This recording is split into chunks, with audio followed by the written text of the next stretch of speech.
ना हो, let's say कि इस तरह एंगल ऑफ अराइवल नहीं है, बल्कि एंगल ऑफ अराइवल इस तरह है कि कुछ डोमिनेंट पाथ मौजूद हैं जिनका एंगल कभी भी चेंज नहीं होता, उनकी जो प्रोबेबिलिटी है वो 100% है, वहाँ से हमें सिग्नल मिलता है, जैसे लाइन ऑफ साइट पाथ।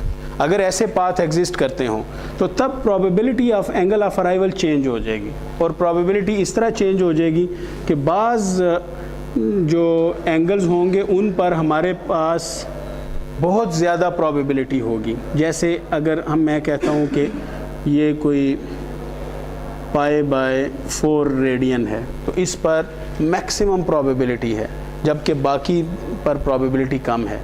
तो जब ये चेंज होगा तो हमारे पास फिर मॉडल भी चेंज हो जाएगा सारा। तो उस वक़्त हमारे पास इस पाथ के अलावा एक और पाथ एमर्ज होगा, H0, that would be the dominant path.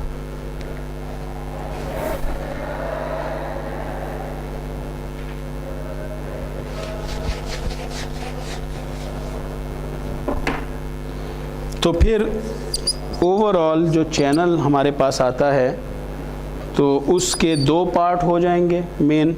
एक डोमिनेंट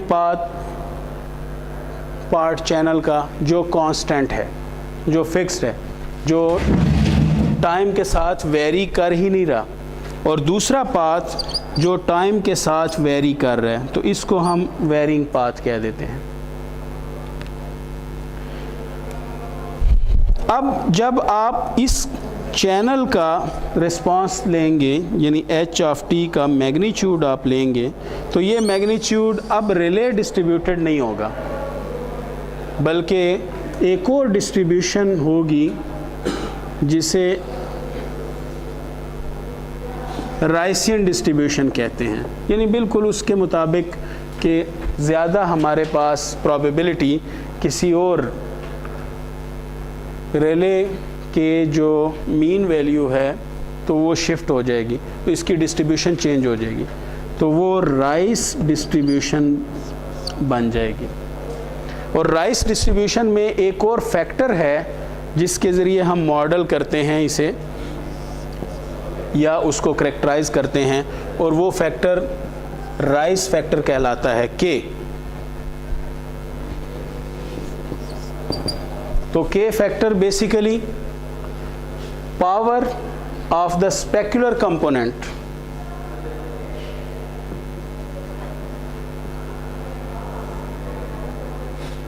यानी रेशो है स्पेक्युलर कंपोनेंट के पावर की और डिफ्यूज्ड कंपोनेंट के पावर की।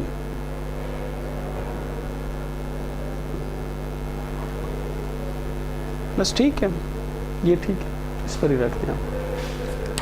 Okay, thank you. Specular component जो या तो लाइन ऑफ साइट है और या फिर डोमिनेंट पाथ, तो उसकी पावर हम कह सकते हैं कि चलें H0² है, या फिर जो एनवेलप का जो एम्पलीट्यूड होगा, कांस्टेंट एम्पलीट्यूड, तो उसका स्क्वायर, तब भी पावर। और जो हमारे पास डिफ्यूज्ड कंपोनेंट है, तो डिफ्यूज्ड कंपोनेंट तो बेसिकली यानी ये तो एक डिटर्मिनिस्टिक है, डिफ्यूज्ड कंपोनेंट तो रैंडम वेरिएबल है। तो जब रैंडम वेरिएबल होगा तो उसे फिर उसी तरीके से ही हमें मॉडल करना होगा, यानी अब की दफ़ा HV(t) वो यही कुछ होगा, और उसके दोनों जो कम्प्लेक्स कंपोनेंट होंगे तो वो उसी तरह गॉसियन डिस्ट्रीब्यूटेड होंगे। तो अगर गॉसियन डिस्ट्रीब्यूशन है तो गॉसियन की सारी पावर गॉसियन के वेरिएंस के अंदर ही होती है, क्योंकि ज़ीरो मीन है तो सारी पावर वेरिएंस के अंदर ही होगी, यानी वेरिएंस पावर के बराबर होगा। यानी जो अनसर्टेनिटी है तो उसी के अंदर सारी पावर है, तो अगर अनसर्टेनिटी ख़त्म हो जाए तो उसकी पावर ज़ीरो हो जाती है, ठीक है, यानी उसके स्प्रेड के अंदर सारी पावर है। तो कितने कंपोनेंट हैं हमारे पास? दो कंपोनेंट हैं, एक की पावर सिग्मा स्क्वायर है, दूसरे की पावर सिग्मा स्क्वायर। इसका मतलब है कि डिफ्यूज्ड कंपोनेंट की पावर टोटल वो 2 सिग्मा स्क्वायर आ गई, या हम कह सकते हैं A square divided by 2 sigma square. तो ये एम्पलीट्यूड है of the deterministic component, line of sight component, उसका एम्पलीट्यूड।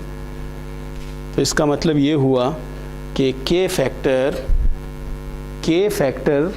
के ज़रिए हम इस डिस्ट्रीब्यूशन को, राइसियन डिस्ट्रीब्यूशन को कंट्रोल कर सकते हैं। वही बात अगर डिफ्यूज्ड कंपोनेंट को हम फिर उसकी प्रोबेबिलिटी डिस्ट्रीब्यूशन लें तो वो उसी तरह रिले ही होगी, यानी डिफ्यूज्ड कंपोनेंट रिले है और जो लाइन ऑफ साइट कंपोनेंट है वो डिटर्मिनिस्टिक है। तो दोनों के मिलने की वजह से हमारे पास राइस डिस्ट्रीब्यूशन बन रही है मैग्नीट्यूड की। क्लियर? कोई क्वेश्चन अगर यहाँ पर? अब अगर हम देखें कि इस लाइन ऑफ साइट कंपोनेंट को ख़त्म कर दें बीच में से, मसलन वो ज़ीरो हो जाए, उसकी पावर अगर ज़ीरो कर दें तो के ज़ीरो हो जाएगा। तो के ज़ीरो हमें किस मॉडल की तरफ ले जाएगा? रिले की तरफ। इसका मतलब है कि के अगर ज़ीरो हो जाए तो रिले डिस्ट्रीब्यूशन है। तो के की कोई वैल्यू, और अगर के इन्फिनिटी हो जाए तो फिर कौन सी डिस्ट्रीब्यूशन है? इन्फिनिटी कब होगा? जब सिग्मा स्क्वायर ज़ीरो हो जाए। इसका मतलब है उसके अंदर वेरिएशन नहीं है, तो वो फिर प्योर लाइन ऑफ साइट बन जाता है। जितनी पावर आपको मिल रही है वो स्पेकुलर कंपोनेंट या लाइन ऑफ साइट के ज़रिए मिल रही है।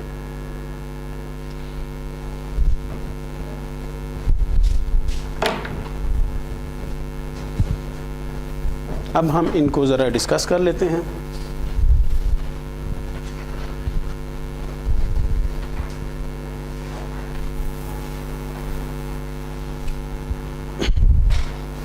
सबसे पहले ज़रा प्रोबेबिलिस्टिक मॉडल्स को डिस्कस कर लेते हैं, बाद में हम इनकी तरफ आते हैं। So first of all, types of small scale fading. So we can categorise the fading in 2 types. The one that can be based on the delay spread.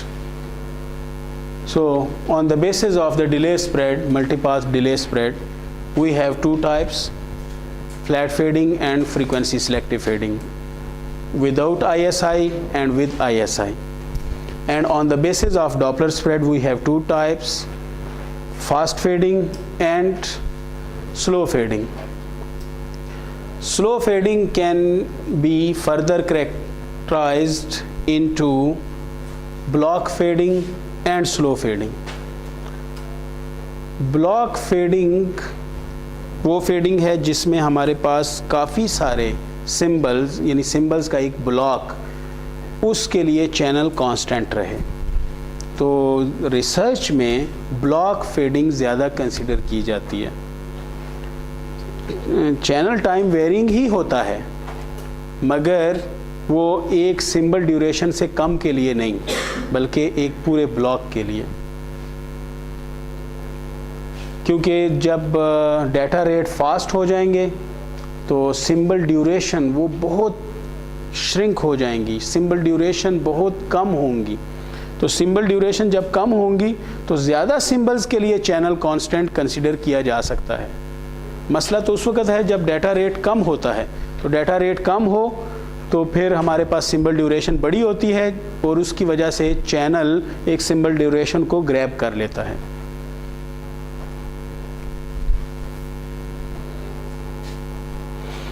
So fast fading, when the channel's impulse response changes rapidly within the symbol duration, and coherence time, the time at which the channel can be considered flat or fixed, not time varying, time invariant. So the coherence time would be lesser than the symbol period, and so on.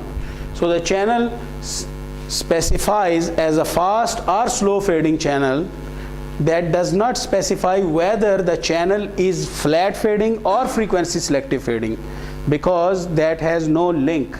A fast fading channel can be a frequency selective channel as well, यानी time selective भी हो सकता है, frequency selective भी हो सकता है, यानी उसका इससे कोई ताल्लुक नहीं है।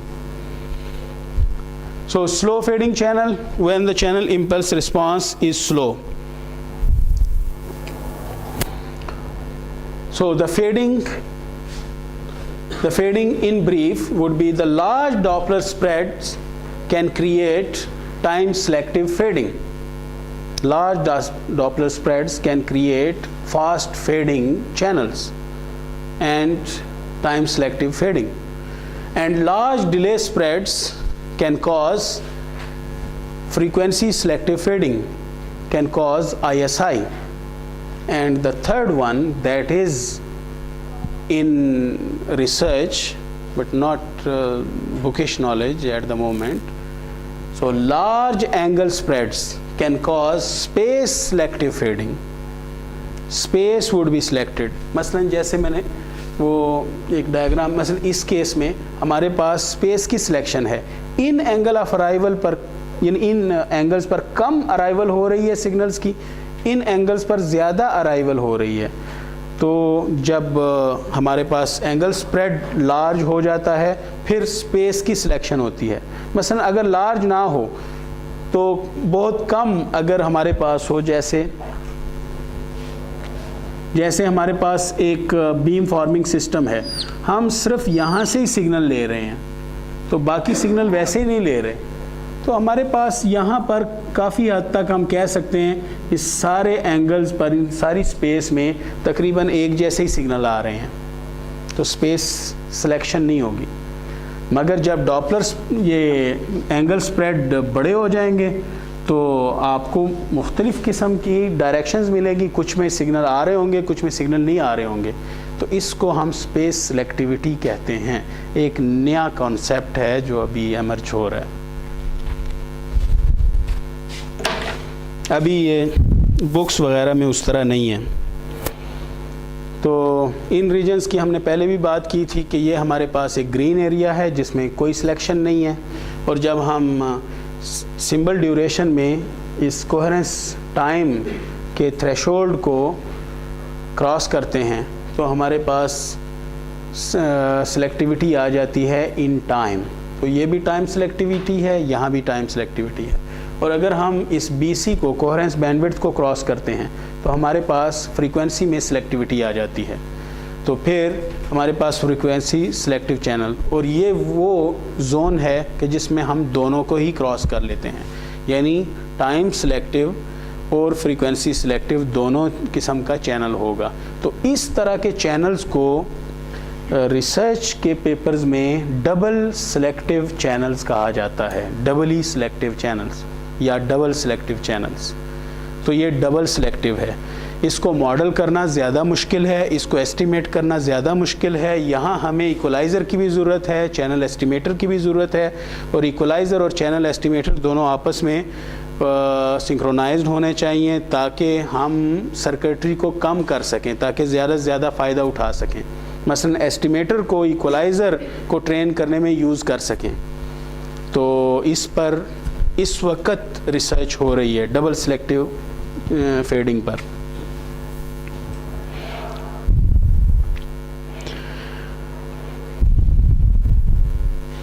तो रिले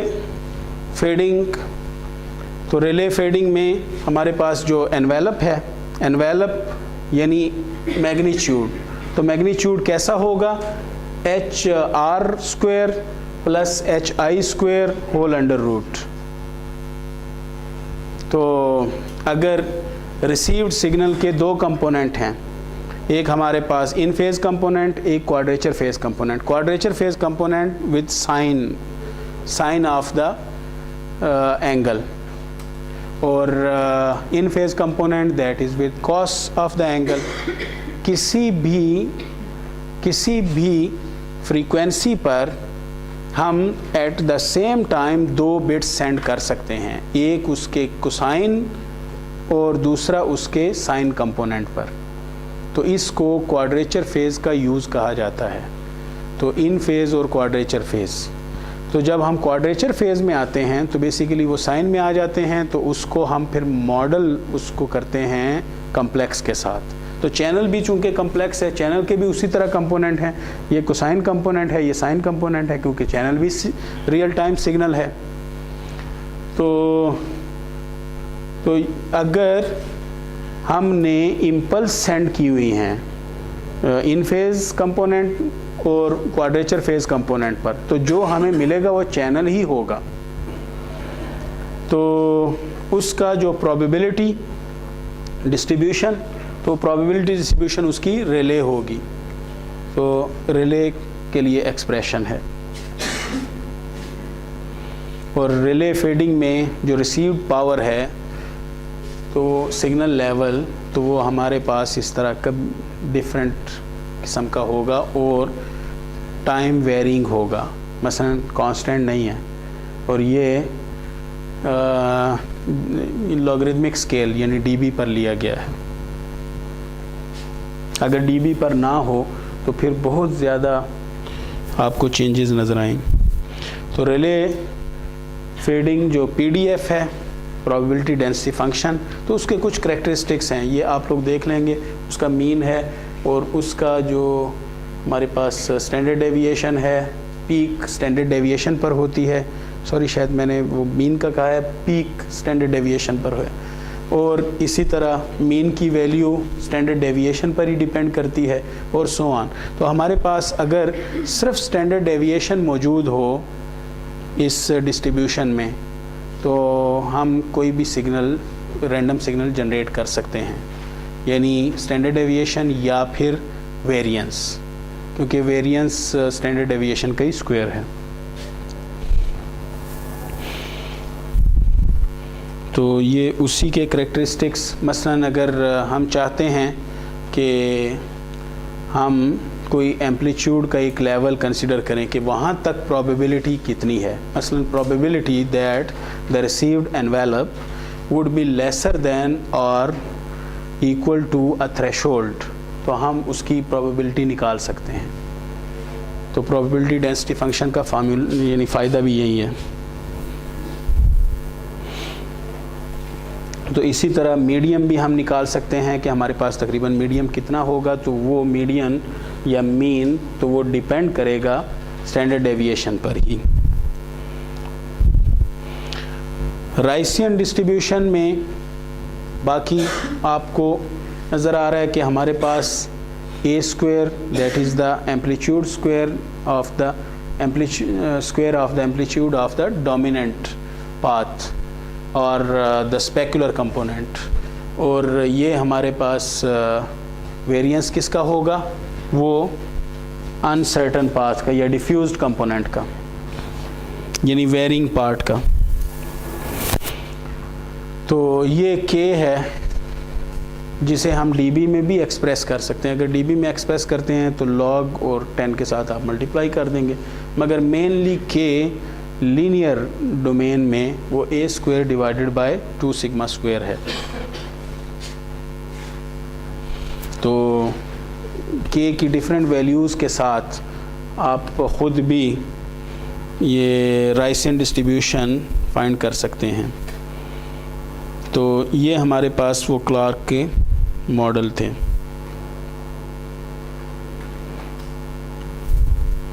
तो आम तौर पर अगर रिसर्च में जिनको ज़रूरत होती है कि वो कैसा चैनल बनाएं मैटलैब पर, तो रिले फीडिंग चैनल, तो रिले के अल्फ़ा 1 और अल्फ़ा 2 यानी एम्पलीट्यूड, तो वो आप रैंडम के फंक्शन के साथ रिले डिस्ट्रीब्यूशन से उठा सकते हैं।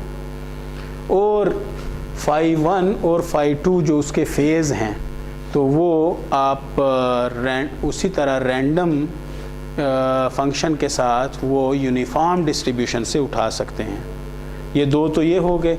और फिर आप एक सिंबल ड्यूरेशन का डिले दे देंगे, या किसी और, अगर आप चाहते हैं कि आईएसआई दूसरा कंपोनेंट आईएसआई की सूरत में हो तो फिर सिंबल ड्यूरेशन, अदरवाइज़ आप कोई भी ड्यूरेशन दे दें कि 2 मल्टीपाथ के जो मल्टीपाथ आ रहे हैं तो उनकी ड्यूरेशन क्या है दरमियान में। तो इस तरह 2 कंपोनेंट्स को आप फिर आपस में, तो ये रिले मॉडल सिमुलेट किया जा सकता है। तो बेसिकली यानी हमारे पास ओवरऑल चैनल फिर ये हो जाएगा यानी एक मल्टीपाथ और दूसरा मल्टीपाथ, और दूसरा मल्टीपाथ टॉ डिले के साथ है। ठीक है। अल्फ़ा 1 और अल्फ़ा 2 एम्पलीट्यूड हैं जो कि अगले टाइम इंस्टेंट पर चेंज हो जाएंगे और रिले डिस्ट्रीब्यूटेड होंगे। फाई 1 फाई 2 उनके फेज़ रिस्पांस हैं जो यूनिफॉर्म डिस्ट्रीब्यूशन के साथ फिर चेंज हो जाएंगे अगले टाइम इंस्टेंट्स पर। 0 to 2 पाई यूनिफॉर्म डिस्ट्रीब्यूशन। तो इसी तरह मल्टीपल एंटेना सिस्टम्स जो यूज़ किया जाता है वो बेसिकली फेडिंग को मिनिमाइज़ करने के लिए है, ताकि हमारे पास और पाथ जो शायद फेडेड पाथ नहीं होंगे तो उनकी यूटिलाइजेशन हो सकेगी। तो मल्टीपल एंटेना सिस्टम जो हम स्टडी कर चुके हैं।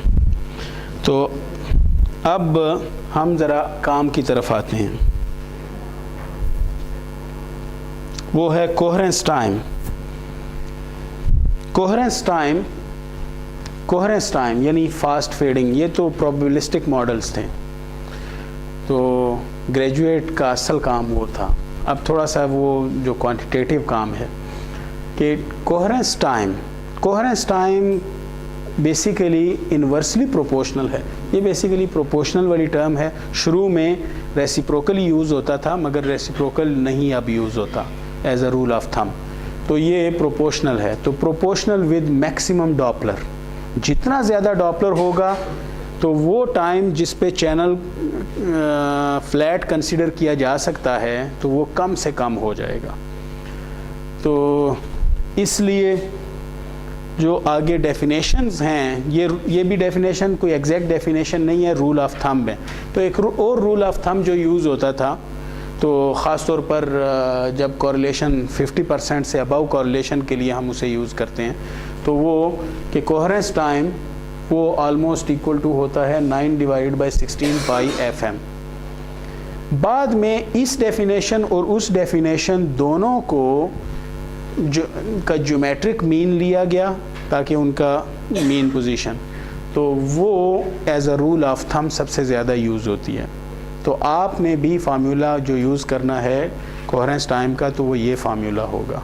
इसमें मैक्सिमम डॉपलर, और डॉपलर आप किससे फाइंड करेंगे, वो VF डिवाइडेड बाय C।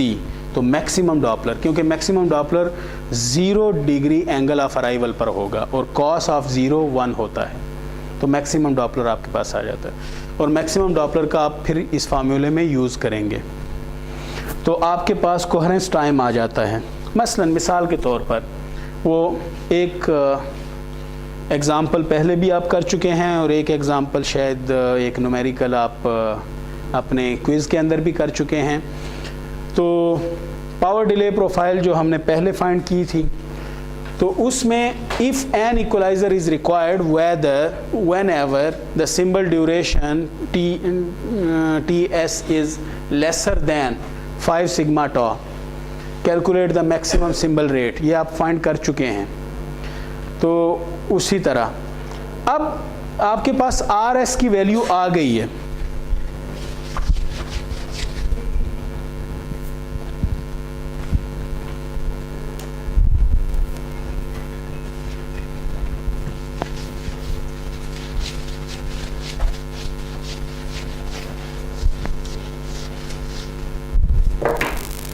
आपके पास RS की वैल्यू वो किसके 1/5 सिग्मा टॉ। सिग्मा टॉ मेरा ख्याल है कि शायद इस प्रोफाइल के लिए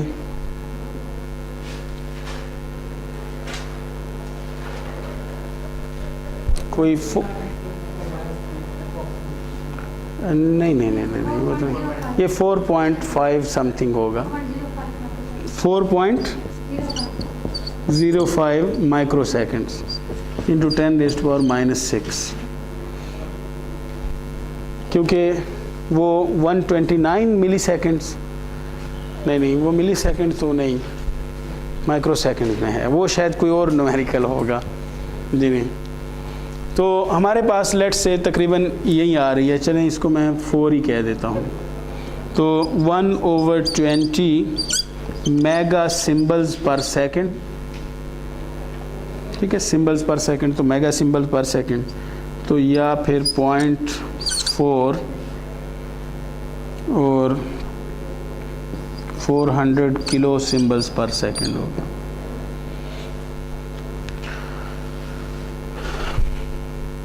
तो ये हमारे पास RS आ जाता है। इसका मतलब है कि जो TS है वो बेसिकली किसके बराबर है, 5 सिग्मा टॉ के। तो वो आता है 20 माइक्रो सेकेंड्स के। ठीक है, ये हमारे पास सिंबल ड्यूरेशन आती है। इस सिंबल ड्यूरेशन को अब आपने मोबिलिटी के विद रिस्पेक्ट चेक करना है कि क्या फास्ट फेडिंग चैनल होगा या स्लो फेडिंग चैनल होगा। For a mobile travelling with a speed of 36 kilometre per hour, बहुत कम है तो ये स्लो फेडिंग ही होगा, मगर ज़्यादा स्पीड भी आपको दी जा सकती है। तो क्योंकि स्पीड हमने कौन सी वो स्पीड डेवलप करनी है तो इसी पर ही लिखनी है।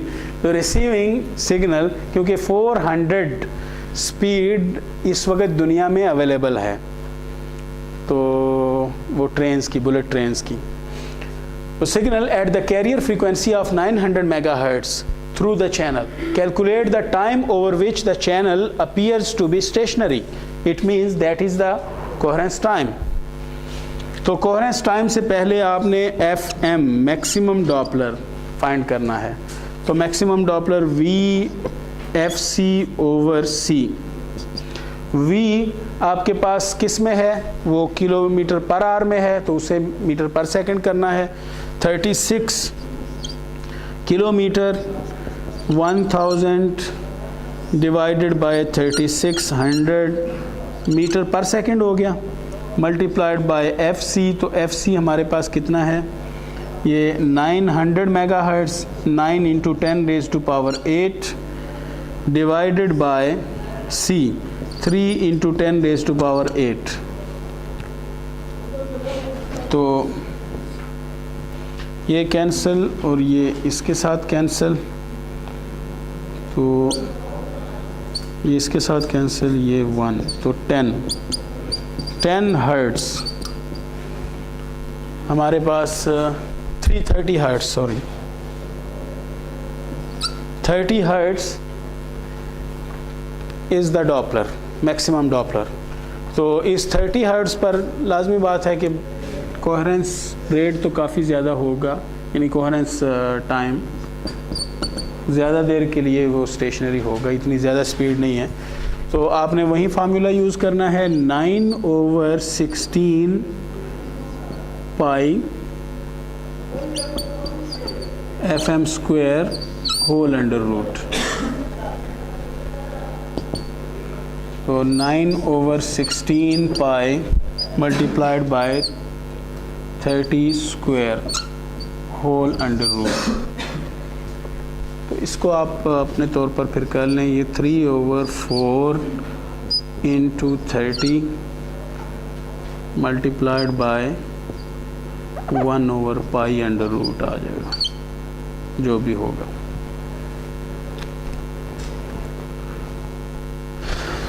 तो फिर आपने क्या चेक करना है कि ये सिंबल ड्यूरेशन जो आपने फाइंड की हुई है,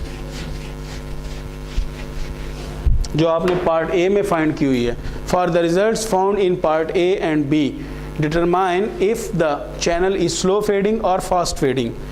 तो आपने जस्ट ये चेक करना है TS if lesser than TC, जो इस केस में है, क्योंकि ये काफ़ी बड़ी वैल्यू है उसके मुकाबले में, तो फिर स्लो फेडिंग है, अदरवाइज फास्ट फेडिंग होगी। मगर आपने फिर फास्ट फेडिंग वाला नहीं लिखना, जो है वही चीज़ लिखनी है। एग्जामिनर को भी आपने पजल नहीं करना, क्योंकि कुछ लोग दोनों लिख देते हैं, चले ये हुई या ये हुई तो चेक ही कर लेंगे, ठीक है ना, चांस पर। तो ये चांस वाला काम नहीं करना, क्योंकि मार्क्स भी चांस पर ही फिर दिए जाते हैं। नहीं, यही वाला लगाना है, ये वाला बेहतर है, क्योंकि ये सबसे ज़्यादा यूज़ होता है as a rule of thumb. तो थैंक यू वेरी मच।